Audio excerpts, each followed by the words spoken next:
This is CBC Nova Scotia News.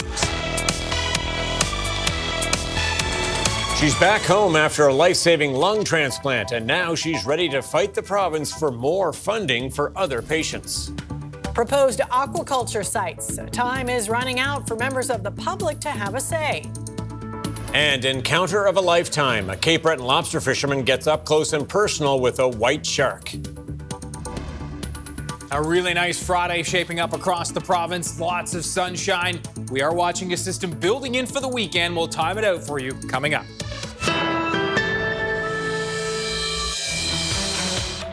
In Nova Scotia, some patients who needed lung transplants are taking on a new fight. Not for their health, but for their finances. The transplant team in Halifax doesn't work with lungs, so all patients are sent to Toronto, where they live for months until a match is found. But patients say the expense of that has left them in financial ruin. Carolyn Ray reports. A simple walk into her home. For Nan Clark, this was impossible last summer. It's amazing how good you do feel.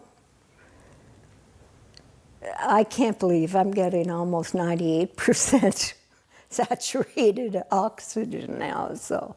Clark had a double lung transplant 6 months ago, a surgery that gave her a second chance at life, but came with a financial toll. I think it's abhorrent. I can't believe that they do this to transplant patients. There are only 4 lung transplant centers in Canada: Vancouver, Edmonton, Toronto, and Montreal. So patients like Clark have to travel from Nova Scotia to Toronto for life-saving care.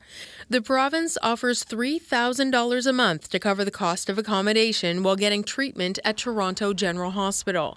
Clark's husband says they had to pay $35,000 on top of the provincial funding for months of rent in Toronto. And this is just not right. Anybody who has to leave the province for medical care should have a reasonable compensation to pay for that without causing themselves a whole bunch of financial stress. Verbena Brenton Gogan's husband Don died in May, 4 months after his transplant. The costs of being there led them to sell their car and ATV. Now she's selling her home to pay the remaining bills. And the politicians need to recognize that this is life or death. This is basic medical coverage when you're sick. This is not asking for something above and beyond. It's asking for medical coverage. Budgets can only go so far, says the province's health minister. So we continue to look at the program, but the living expenses associated with the treatment, which is paid for, is an assistance. It's not a cost recovery. I just think it's cruel. It's cruel. Clark says her fight isn't over. She plans on using her new strength to spark change. Carolyn Ray, CBC News, head of St. Margaret's Bay, Nova Scotia. Municipalities that have their own police services are trying to figure out what Nova Scotia's planned expansion of the RCMP will mean for them. The province announced the new direction as part of its review of policing. But as Gareth Hampshire tells us, some mayors still have a lot of questions. Nova Scotia's Attorney General and Justice Minister says changes need to be made to modernize policing and improve public safety. Becky Druin says about 7,000 people contributed to the review and made it clear the current model is not working. But some municipalities with their own police services are questioning why there is a move to expand the role of the RCMP, which currently provides services to 34 municipalities, counties, districts, and towns. The review showed many people who responded were not satisfied with the Mounties' performance in rural Nova Scotia. Bridgewater's police service is one of 10 municipal forces, and the mayor has questions about the approach. I'm confused and again need clarification from the minister on how the report that says the RCMP rural model isn't working is now going to be the model that is pushed on municipalities with their own police service. The mayors of Truro and Kentville are raising similar questions, believing their own police agencies are already providing quality service. And Kentville Mayor Andrew Zabian has concerns about the costs of contracting with the RCMP for other services, saying those could come with hefty price tags. The Nova Scotia Chiefs of Police Association released a statement explaining there are more questions than answers about what the changes will look like, and it will take time to digest the recommendations and findings. The Liberals cited culture issues within the RCMP today, suggesting the service still has work to do to address recommendations from the Mass Casualty Commission. The minister says this transformation of policing will take years, not months, and that she'll be meeting with the municipalities over the coming weeks to talk about the way forward. Gareth Hampshire, CBC News, Halifax. Problems with the rollout of free parking at hospitals are mostly resolved. According to Nova Scotia's Health Minister, Michelle Thompson says fewer complaints are coming in and the Health Authority is no longer looking for additional parking spaces. I don't think the goal is ever that there will be capacity for every single person to have a spot all the time. I don't think that's realistic. Parking in the city, given the congestion, is difficult at the best of times. But overall, I think things have really settled down and things are going much better. Thompson made the comments Thursday, about 2 months after the province lifted parking fees for the public at all healthcare facilities. Hospitals on the Halifax Peninsula were overwhelmed with demand, and many healthcare workers complained there was no affordable parking during their shifts. Dalhousie University is implementing across-the-board cuts as it plans for a $20 million deficit over the next year. The university says the cuts come amid declining international enrollment and rising costs. The university publicly released its final operating budget for the 2025-2026 year on Thursday. It calls for a 1% cut to all departments. Departments will also be required to absorb any compensation increases outlined in collective agreements. That amounts to another 4% per year. The head of the faculty union tells CBC that will mean job losses, program cuts, and fewer courses.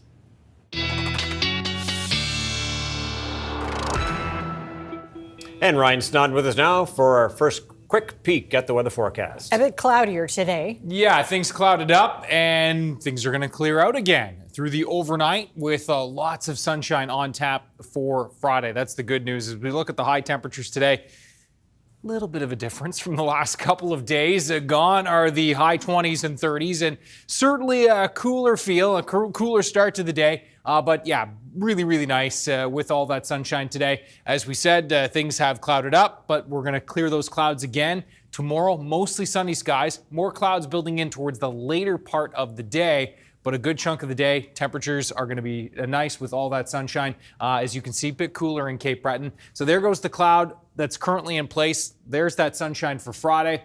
Building clouds ahead of our next system, which will break down the door throughout the day on Saturday. Some spotty showers possible throughout the morning, but really it's the afternoon, the greatest chance, especially in the southwest. Rain and a risk for thunderstorms for Saturday night. We're clearing into Sunday. We'll talk about it coming up. All right, Ryan, thanks for that. Thank you. Well, the provincial government's public comment period is approaching for 5 proposed aquaculture sites in the municipality of the District of Argyll. The cabinet minister responsible says he's pleased with the process, but some community members continue to have concerns. Michael Gorman reports. I really would love to see this succeed. And to do that, we have to be informing people properly. Despite efforts by fisheries and aquaculture staff to assuage concerns, this was a primary view during a public meeting Tuesday. The process to create an aquaculture development area started 4 years ago, and there are now 53 potential sites for shellfish and plant-based operations in the waters of the municipality. People at the meeting shared concerns that there has not been enough public input and that industry members have had more of a say than people who live near the proposed sites. The industry was allowed to influence the outcome before we were even consulted. But Fisheries Minister Kent Smith says that's how the process works. The department must know sites have potential before they can be put up for bids. The public gets its say based on completed lease applications and 8 factors set out in regulations. If there are things that we have missed through the extensive consultation, there'll be opportunities to provide feedback to us on those. But I will say there's been so much consultation and we have such a robust set of regulations that I'm confident that we're going to land in the right place for the municipality. Smith says he stands by the process used to reach this point, but he acknowledges there's been a gap between the initial consultation and getting to where lease applications are ready for public consideration. He'd like to see that reduced.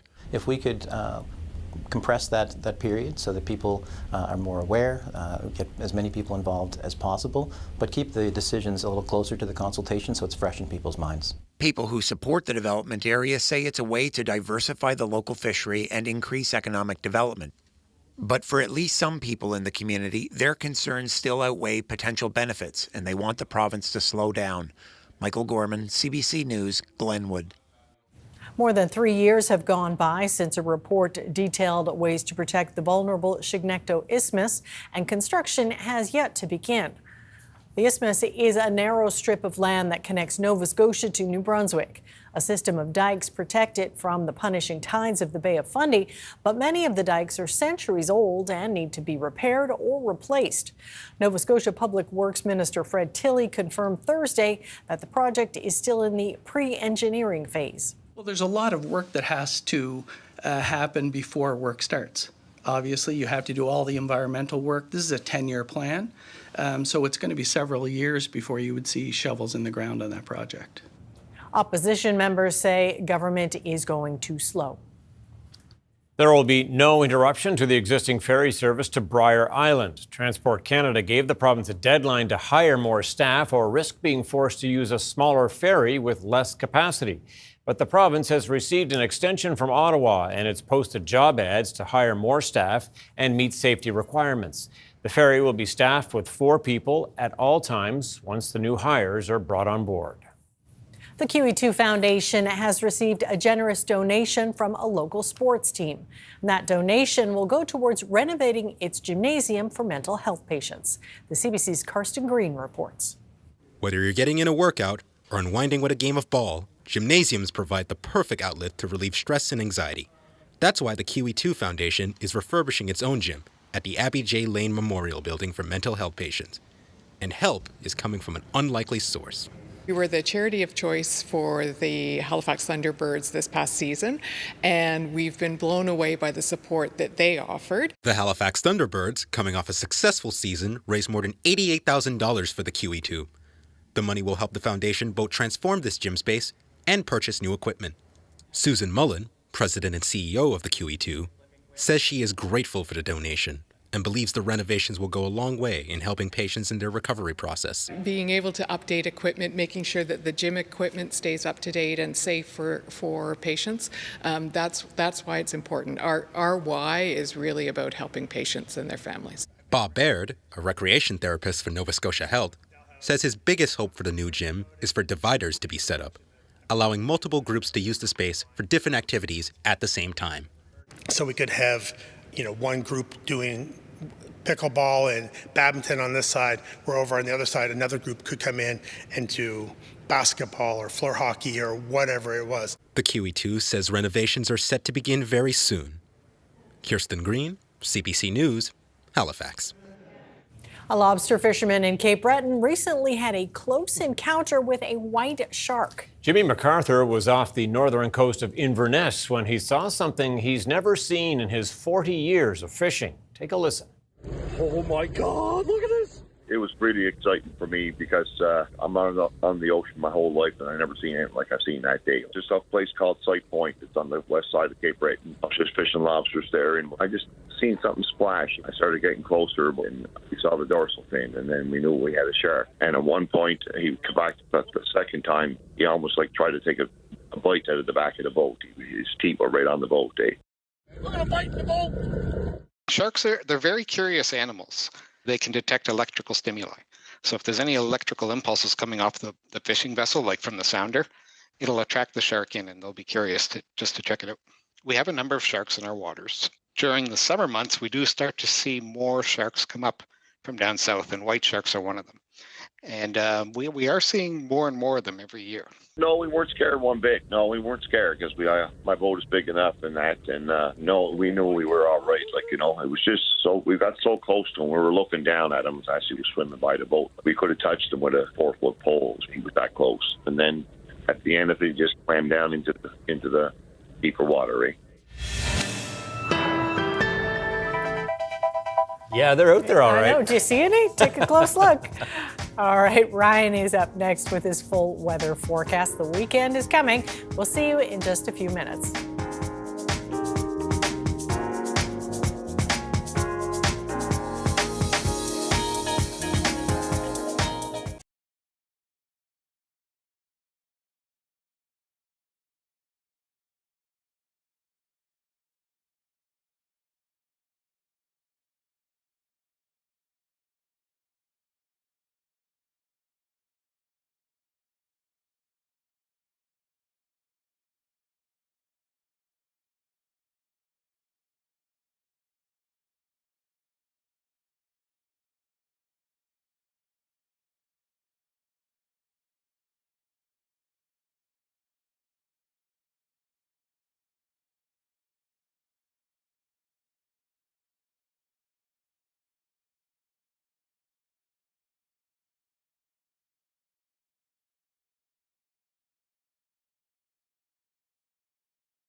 Weather update is brought to you by Tourisme Gaspésie. Plan your stay in Gaspésie at tourismegaspésie.com and enjoy extraordinary moments.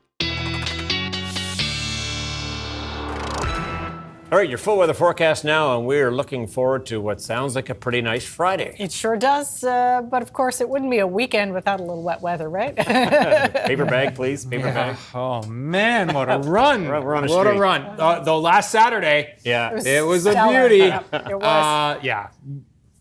At Not least sure. we did get last weekend. Yeah, That's true. it's true. And this weekend, looks pretty good in some spots. I think Cape Breton's going to have a great Saturday. Sunday, some lingering showers, but not a really, really damp day. It's Saturday Saturday evening into the overnight especially. That's when we'll see the heaviest rain, especially in the southwest. We'll time it all out. Let's have a look at our webcam shot from this evening. Lower Truro.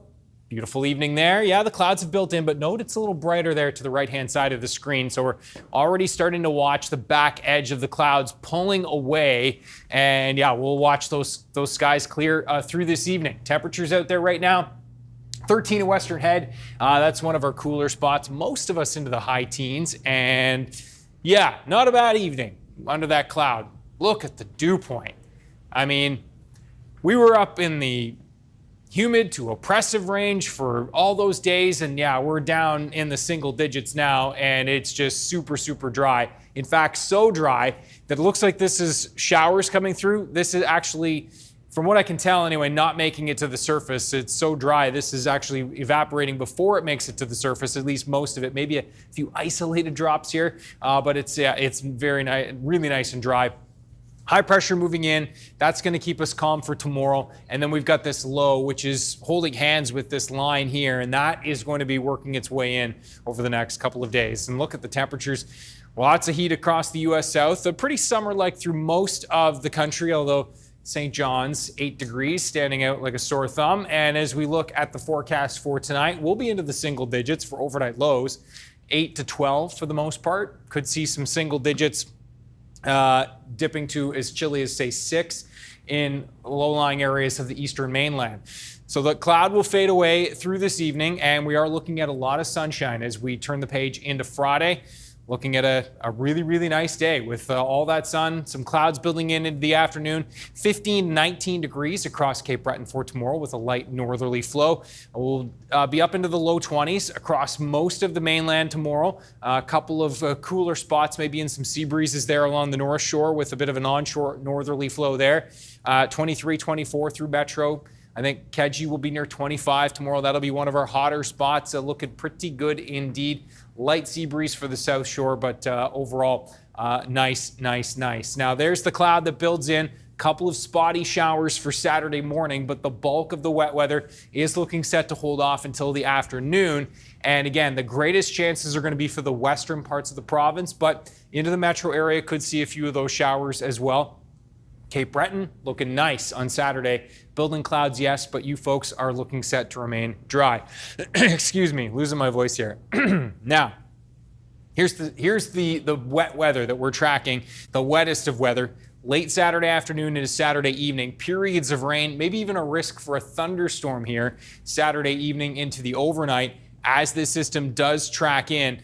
Temperatures, as you can see on Saturday, are going to be into the, mid to high teens, and through the southwest will be into the 20s in the northeast. There's that wet weather that is tracking through, but note Sunday we'll see some clouds and a little bit of a shower activity lingering, and the humidity is going to be building into next week. So that's one thing. Monday looking good. Canada Day, humidity increasing. It looks like a chance for some evening showers, Tom and Amy. All right. All that. Thanks very much, Ryan. Thanks, Ryan.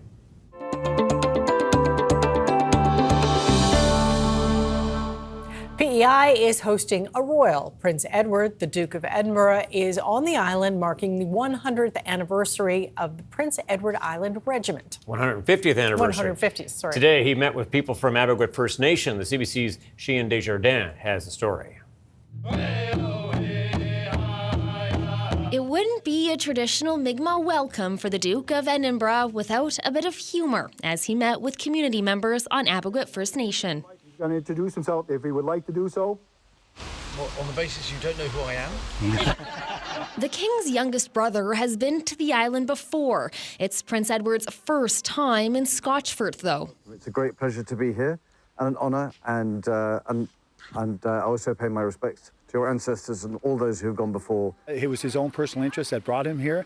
We are honoured, and as a First Nation, we are very honoured that we were recognised as our hard work and what we've done to be, again, a productive part of society was recognised by someone as prestigious as him. So I'm very honoured, and I know the community is as well. It's nice to meet you. Edward is the Colonel-in-Chief of the PEI Regiment, which is celebrating its 150th anniversary. So he's back for that. Since he arrived at Government House last night, home of PEI's Lieutenant Governor, he's been busy meeting with Islanders.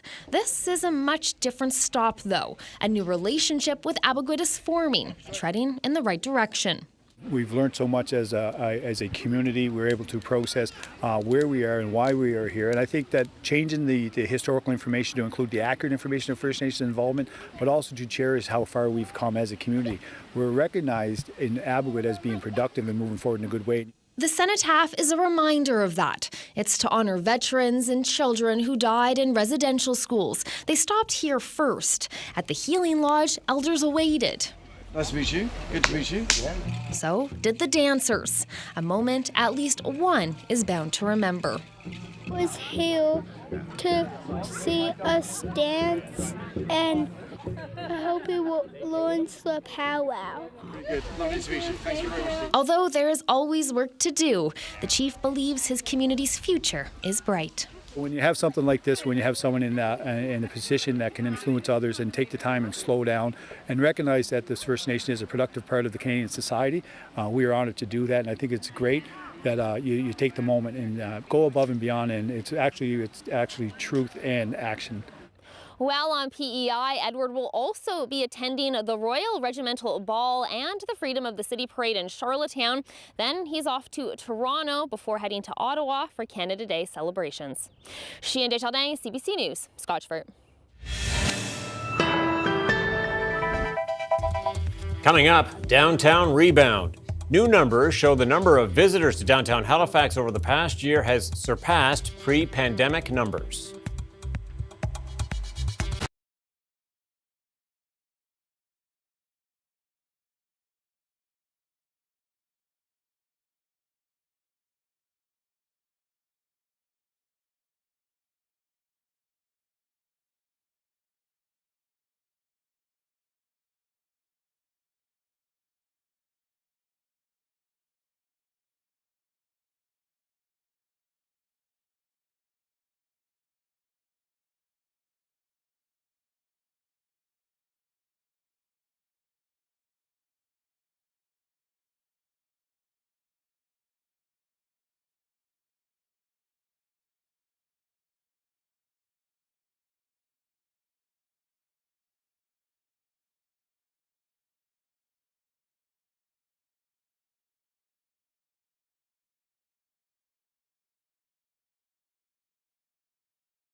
I'm with Paul McKinnon, the CEO of the Downtown Halifax Business Commission, which has just released its latest report on the state of the downtown here in Halifax. And Paul, there is a lot to talk about in this report, but one of the big headlines coming out of it has to be about the size and the extent of the growth of the downtown. What's the takeaway for you? Yeah, absolutely. The biggest finding we found is that total visitation, just in terms of people coming downtown for whatever reason, we're finally back over to where we were pre-pandemic by about 3%. We're up by about 18% over last year. So people are coming back downtown, whether that's to live or to visit or to work or whatever. So that's really exciting. And downtown, thrives on vibrancy. So vibrancy is simply people. We want to see lots of people walking around downtown, and we're finally back to where we were. And we had great momentum before pandemic. So that's the biggest piece of good news for sure. Very happy to see that, I'm sure. But more people downtown, but seem to be spending less. At least that's what the report suggests. What does that tell you? Yeah, so overall spending is down, and especially in the retail sector and in the restaurant sector. So that's a bit of bad news. It's not a complete surprise because we're all feeling the crunch of inflation and recessionary forces and uncertainty in the world, of course. But obviously we'd like to see that reverse. So those numbers are a little bit, they're a few months old now, so we're hoping when we get our next round of data that we'll see that's actually ticked back up because we are seeing more businesses open. So there's more people, there's more businesses, a little less spending. So it's being spread around a little bit more than it was previously. Is it expensive to be in downtown Halifax? Is it too expensive for some people? Well, I think what we want to see is there's a great variety. So downtown should be the place where you come. If you want to spend $300 on a meal, you should get it downtown. If you want to spend $5 on a meal, you should get it downtown. And I think what those numbers are showing is that there are people that are coming down and they're not spending a lot of money necessarily. So downtown really should be a place where everybody feels comfortable, regardless of whether you've come here to spend a lot of money or nothing at all. So I think overall that's a bit of good news, but of course we want to see those sales numbers go back up. And on the business side of things, and we're beside a new establishment here, relatively new establishment, and there's lots of them down here now. The commercial property assessment still remains relatively high in the downtown. Is it expensive to do business down here? How are the businesses doing? Well, it can be, and that's really a surprising part of the report is that, the assessment value really just calculates what the total value is of all the properties that are in downtown Halifax. And we would expect to see, because of all the construction that's happening and new businesses opening, we would expect to see that going up. It actually dropped for 4 years in a row, and now it's ticked up just a little bit. But as an overall part of the total commercial assessment of the city, it's actually shrinking. And so we'd never want to see a downtown be a smaller and smaller asset for the city. And so we want to see that reverse as well. So I think what that speaks to is the need for even more public investment, which will spur private investment. We released a new downtown vision last year, which has a lot of recommendations. And so I think that we'll see that turn around, and developments like this beautiful development behind me, the waterfront, certainly has been completely transformed over the past number of years. So I think we are headed in the right direction, but now is not the time to ease up on those investments. It's really time to ramp them up. And the report shows that Halifax is really helping to drive the economy of Nova Scotia in many ways, doesn't it? It is. Halifax really helps drive the economy of all of Atlantic Canada, not just Nova Scotia, and a lot of that emanates right here in the downtown. So it's always very important that all levels of government really focus on their urban cores. That's really what drives the tax base and provides the funding to provide the services that every Nova Scotian relies upon.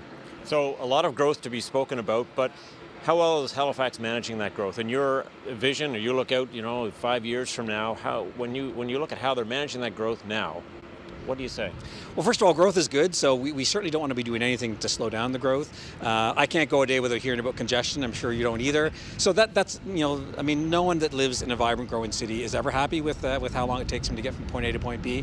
But having said that, we need the city and the province to really take a serious look at public transit in particular, to really revamp the transit system so that it works much better for other people.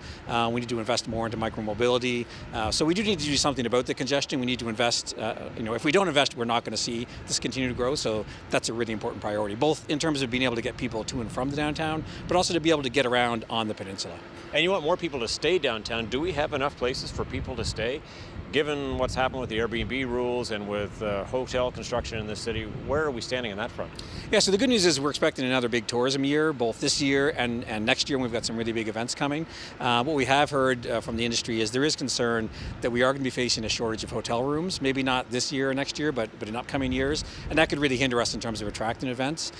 So when we talk to developers, what they're really investing in is housing, which of course we need, but we also need to be looking at how do we incentivize and spur investment in additional hotel space. We will need more hotel rooms in the near future, and we're not seeing that growth particularly right now, so we need to figure out how to add hotel space as well.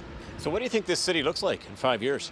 Well, I think the waterfront, every time people come here, they talk about just the jewel the waterfront is, not just in comparison to Canadian cities, but I think we stack up well with any city in the world in terms of our waterfront. So I think this area will become much more better used year round. We do need to make some major investments in terms of some of those things that people expect from larger cities. So things like a performing arts center, maybe a revamped Scotiabank Center to improve those facilities. We're talking about a new soccer stadium. These are all things we need to take a serious look at. We need to have those those quality of life pieces that people expect in a big city. Paul McKinnon, appreciate your time today. Thank you very much. Great, thank you.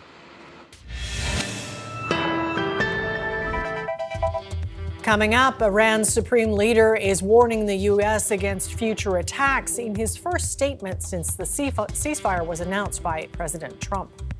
And cougar encounters are on the rise in parts of BC, leading to trail closures in many popular hiking areas.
Welcome back. The Trump administration continues to aggressively defend the U.S. strikes on Iran last Sunday, doubling down on how destructive the attacks have been to Iranian nuclear facilities. It comes after an early leaked intelligence report that says the country's nuclear program was only set back by months. Sam Sampson reports from Washington. Well, good morning, everybody. Top United States military officials at the Pentagon gave even more detail about strikes on Iranian nuclear sites Thursday, showing test videos of the bombs that were eventually fired into exhaust shafts and, according to the U.S., destroyed the underground facilities.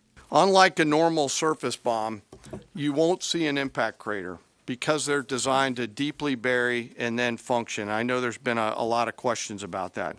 All 6 weapons at each vent at Fordo went exactly where they were intended to go. This briefing, in part, was to prove media outlets wrong, the ones that reported on a preliminary intelligence document which suggested the impacts to the nuclear sites were limited. There was a great deal of irresponsible reporting based on leaks, preliminary information in low confidence. Again, when someone leaks something, they do it with an agenda. The Trump administration says it will investigate the leak, though some are already making their own guesses. It's dangerous and ridiculous that happened, but we're going to solve that problem, and we'll keep the coordination. Do you think the leak came from Congress, sir? That's my suspicion.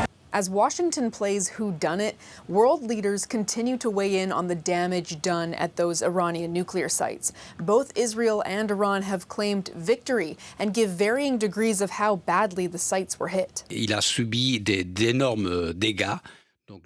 The leader of the UN's nuclear watchdog in a French interview Thursday said centrifuges at the Fordo plant are no longer operational and that there is considerable damage. The only other time the United Nations, Israel, Iran, and the United States has agreed on something is that the sky is blue, but they all agree that Iran's nuclear facilities were completely demolished. Though President Trump said Wednesday he plans on meeting with Iran next week, his press secretary said there's nothing on the books, only that the two countries are on a diplomatic path. Sam Sampson, CBC News, Washington. Some of the world's top celebrities have starting to arrive in Venice. They're there to kick off the 3-day wedding extravaganza for Amazon founder Jeff Bezos and his fiancée, Lauren Sanchez. But not everyone in the city is in a celebratory mood. The CBC's Megan Williams has more on the protests threatening to crash the wedding. For weeks, protesters have slammed the event as a symbol of everything that's wrong with Venice today, an historic city turning into a playground for millionaires and billionaires. One activist in St. Mark's Square unfurled a banner reading, "The 1% ruins the world." Locals accuse the city of selling out, of neglecting housing, public services and local businesses, while catering to mass tourism and to tycoons. I like the protest. I am glad that he's doing it and that everyone is being so cooperative about it. I think it's good, yeah. I think we should talk about these things, but to be conscious about something that happens in the world, not just be silent. Activists say that all of these things are connected: a billionaire wedding, Trump private jets, governments increasingly out of touch with their people. They say they will shut down the canals and close off bridges on Saturday, which is the expected day of the wedding. In response, wedding organizers have moved the actual venue of the wedding to the Arsenale. It was supposed to be in the city center. Now it's going to be in this historic shipyard. Beautiful space, easy to protect from protesters.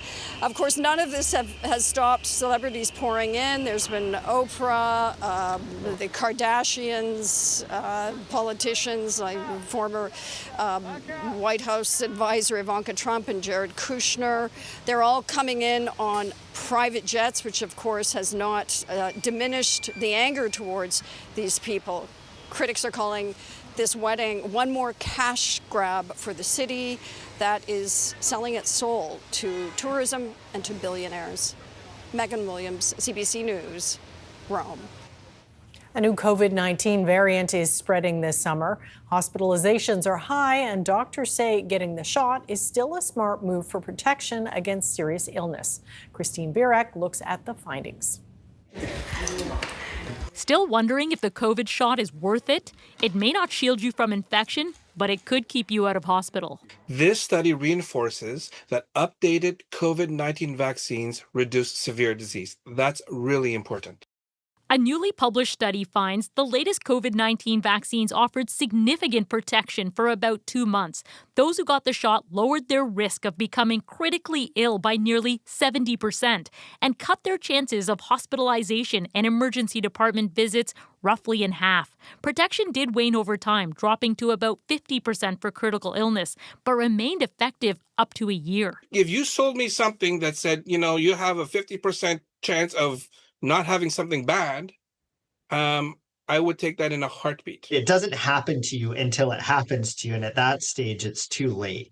The latest Canadian data show since August of last year, nearly 32,000 Canadians have been hospitalized with COVID-19, and over 2,000 deaths were reported, mostly in people over 65. That's more than triple the number of flu deaths. It's going to continue to evolve the way that flu does and, try and sort of outwit and outrun our immune system.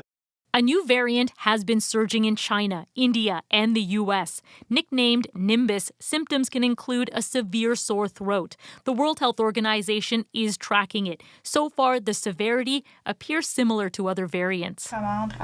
Family doctors say they're seeing plenty of patients sick with viral illnesses. A lot of the COVID questions I'm getting around this time of year are actually around vaccines. Canada's Vaccine Advisory Panel says anyone over 6 months can get a COVID-19 vaccine. It recommends those at higher risk, especially people over 65, should get a shot this fall. It could be the difference between a tough week at home and a trip to the ER. Christine Burak, CBC News, Toronto. More people on BC's south coast are reporting close encounters with wildlife. Cougar sightings are on the rise in popular communities like Whistler, and it's led to some trail closures in resort areas. As Georgie Smythe shows us, the normally evasive animals aren't always being shy with hikers and tourists. Get out of here, big guy. These once chance encounters are increasing in BC's coast mountains. Cougars are getting too close to hikers and bikers. Despite their elusive reputation, it's left those in charge with no choice but to evacuate some campgrounds and temporarily shut down trails in the Sea to Sky region north of Vancouver. Parts of Whistler and Blackcomb Mountains have been closed this week as conservation officers track the cougars' movement north through the resort. We had wanted to do one of the tours, and it's been canceled because of cougar activity. Big predators like grizzlies and black bears and their babies are common on these hillsides, which are also filled with mountain bikers and walkers in the summer. But reports of two roaming and curious cougars has the resort working closely with the BC Conservation Office to find them. It's just hard to keep track of. Where is it now? Questions that speak to the wonder and thrill of encountering such a predator, which rarely attack people. Catches people off guard when there is a confirmed sighting of something as beautiful as a cougar. There are some theories as to why the cougars are being seen so much, including possible displacement from a recent wildfire in Squamish. There might be a simpler reason, say experts. So they're subadult cougars that are trying to establish a new territory for themselves, and they haven't quite figured out what's food and what's not. They're curious. For visitors, it's exactly the kind of animal experience people hope for when they visit Whistler. De la montaña Whistler, la montaña Blackcomb, just keep your distance and respect. Even if they have to settle for wildlife a lot more tame than cougars. I appreciate that they're here. I think it adds to the place. Conservation officers say they're still trying to locate the cougars, but right now it seems they've disappeared again. Georgie Smythe, CBC News, Whistler, BC. A researcher on PEI is part of a unique recycling project that uses a wetland to filter wastewater from dairy farms. It's being done in partnership with farmers in Alberta who need new water sources after years of drought. Nancy Russell reports. This research scientist is looking for a way to turn wastewater from dairy operations into water that farmers can use. She's hoping to build wetlands to do the work, to help farmers in Alberta. Currently, what they do for their dairy wastewater is they store it in a giant lagoon for most of the year. And then in the spring, they'll agitate the lagoon and they'll land apply the material, like the solids and the water. But Alberta has drought conditions right now for the last several years. That means farmers are looking for new sources of water. A wetland can help separate the wastewater into layers. The bottom layer with the nutrient-rich solids and water on top of that. So we're trying to take advantage of both the nutrients and the water by putting an extra filtering step for the water, which would be a wetland after the lagoon, and then that water could then be used to irrigate the crops as well. The pilot wetlands they are building now will test different kinds of plants and soils to see what is most effective in treating the wastewater and how long it takes. The wastewater treated in the wetland wouldn't be clean enough for cows or humans, but could be used for irrigation and other uses around the farm. If you have, for instance, drought years where suddenly you're really short on water, you might have water restrictions in some areas. So if you can, barn washing and cleaning and sort of the on-farm uses. Just our back of envelope calculations showed that it was probably about 10% of their water use needs. But that's not insignificant. The research is being done on PEI in partnership with dairy farmers in Alberta, but it's also something that is of interest to farmers on Prince Edward Island. We have had interest. I've had farmers calling me and saying, I want to install something like this on my property, but I can't find design guidance. And I'm sort of we need to wait 5 years for that. But yeah, so we are working on it. Murray says these pilot wetlands will give them feedback to come up with a design. The next step will be to build a full-scale version at a farm in Alberta to see what kind of water production the wetland can generate. Nancy Russell, CBC News, Harrington. Whale watchers in Newfoundland have a chance to know the sea mammals on a first-name basis. All it takes is a picture of their tail, and AI will help identify them. The CBC's Malone Mullen has more on how it works. Wildlife photographer Alex Suey is used to being up close and personal with humpback whales. We're gonna get a tail. For 20 years, he's been taking their portraits. Now he can use AI to figure out whether this pod is one he's seen before. I took a lot of whale tail pictures, but I didn't know, you could find out the story. And what shocked me was, now you know that there's a name to the whale, which is surprising. Suey has been sending his photos to Newfoundland and Labrador's new online whale diary, Hello Humpback. It's a website spearheaded by the province's tourism department, which says it's not like any other campaign they know of in the world. The program uses artificial intelligence to hone in on the unique markings on a whale's tail, its fluke, to identify individual animals.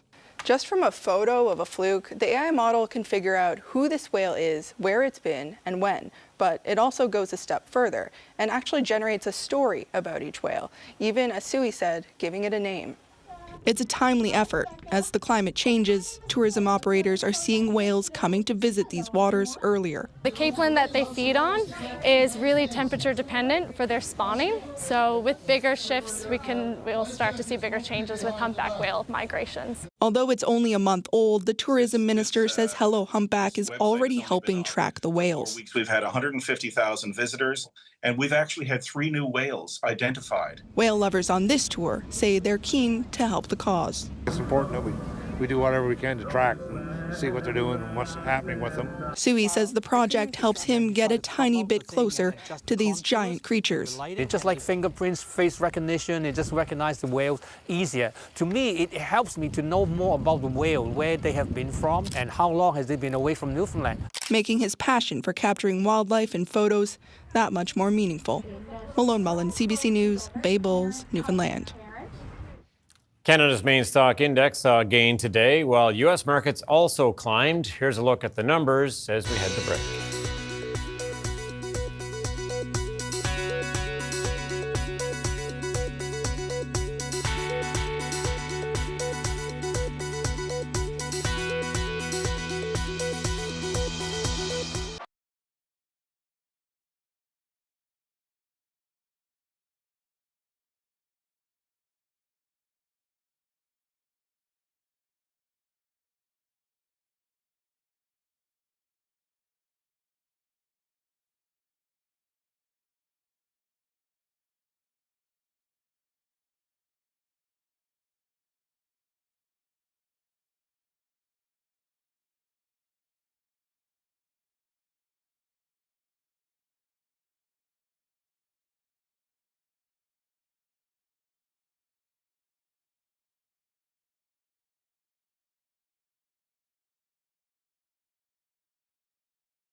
The weather update is brought to you by Tourisme Gaspésie. Plan your stay in Gaspésie at tourismegaspésie.com and enjoy extraordinary moments. All right, no one's thinking about the weekend yet, of course, but Friday does sound like it's going to be a good one. I think the patios will be hopping. I should think. Tomorrow looks great. Tomorrow evening looks great. So if you are, kind of itching to maybe, get an evening in of the couple that are coming up, Friday evening definitely looks great. Saturday looks pretty damp. Sunday looks like we'll see some clearing, so that looks okay too. Have a look at our viewer picture of the day, and this one from a former CBCer for Delhaven. Mark. Oh, very nice. Mark was at the wharf. He sure was. The Low water tide, is I gone. think. He wasn't going anywhere on the boats anytime soon. No, I guess not. Thanks to Mark for sharing this. Ryan's picks at cbc.ca, and a great picture there from Delhaven Wharf. And as we look at the Friday forecast, a beautiful day through Delhaven and the Valley and all of Nova Scotia, in fact. Bit cool in through Cape Breton with those onshore northwest winds, but water temps are warming up. You can see Cape Breton gets the warmth on Saturday with a very nice day. We'll see some increasing clouds, yes, but it will stay dry for Cape Breton. We are looking at the wet weather in through the southwest and through Yarmouth, and that is thanks to the track of that next system, which will be rolling in, and a couple of stray showers ahead of the main line, but it does look like the bulk of the activity into the afternoon, evening, and overnight, especially in the southwest, where amounts could exceed 25 to 30 millimeters, especially in a few rumbles of thunder. Note Sunday. Isolated showers, especially on the mainland. Okay. Thanks for that, Ryan. Athletes from 17 countries took part in the Red Bull X Alps event. The competition is known as the world's toughest adventure race.